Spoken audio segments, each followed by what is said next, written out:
Hey everybody. So I went and saw The Hobbit last night. I went and saw the special 3D high frame rate version too, which is what we're mostly going to talk about. The movie real quick. It was good. I've got some personal issues with Peter Jackson, but it was a good movie. It was enjoyable. Uh, I was a little iffy on some of the stuff they added in.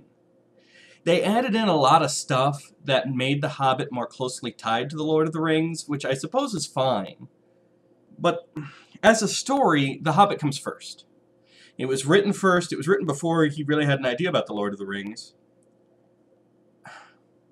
It's a small adventure comparatively to The Lord of the Rings, right? You get this nice, small, almost children's tale that leads into this huge fantasy epic, which is interesting, and I like it. But in the film, they added in characters that weren't there almost to remind you, by the way, guys, Lord of the Rings.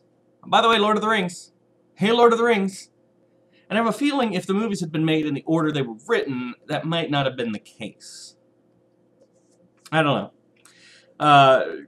Maybe Tolkien would have approved because, like I said, when he wrote The Hobbit, he didn't know he was going to be writing Lord of the Rings, and maybe he would have written it differently with that knowledge.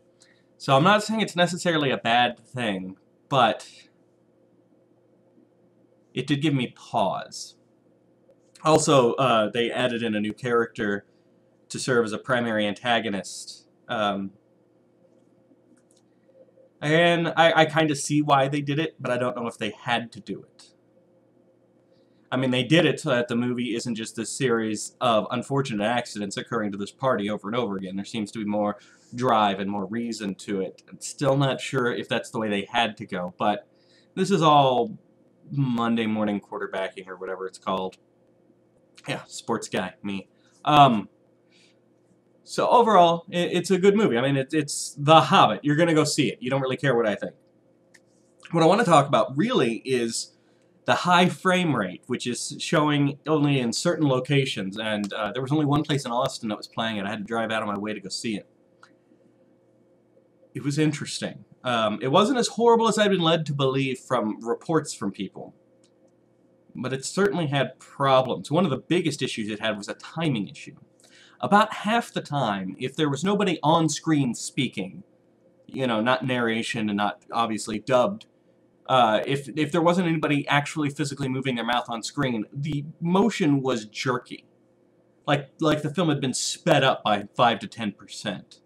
That was jarring. That was not fun to watch. It was like when you're watching a video and the video pauses, but the audio keeps going, and then the video speeds to catch up. It was kind of like watching that through about half the movie. And that's just a timing issue.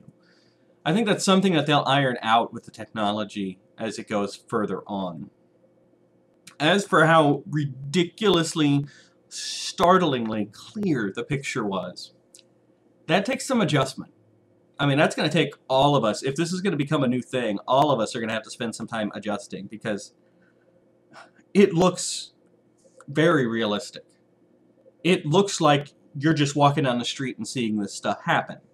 The problem with that is, your brain is used to you walking down the street and seeing people.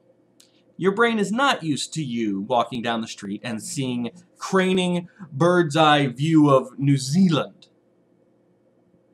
So your brain goes, well, that's not real. It comes across as fake. It doesn't look right. Same with dwarves and dragons and orcs. Your brain isn't used to seeing these things at this level of quality, so your brain just says, well, that's not real. And it's going to take us a while to train our brains not to see it that way.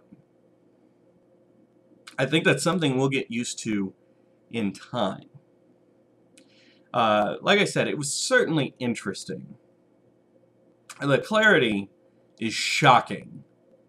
It is just bizarre for the image to be that clear. So I don't know if it's going to continue to be a habit. And if it is, I hope they work out the timing issue, because that was a serious problem for me. But I don't know. I'm undecided still. I'm not ready to write it off. It certainly needs some work. And then we have to adjust. Our eyes and our brains have to adapt to this. By the end of the pretty much 3-hour movie, it was, I wasn't thinking about it as much. I will say this, the very last shot of the movie with the dragon's eye opening, spoilers, you see a dragon's eye open near the end. With the high frame rate and the 3D, that was one of the most realistic things I've ever seen in a movie theater. It was... everybody was leaning back in their seat like, oh god, I hope the dragon doesn't see me. So, that's it. I can't really say thumbs up, thumbs down. It's a good movie, obviously. You're going to go see it. But as for the new technology, jury's still out.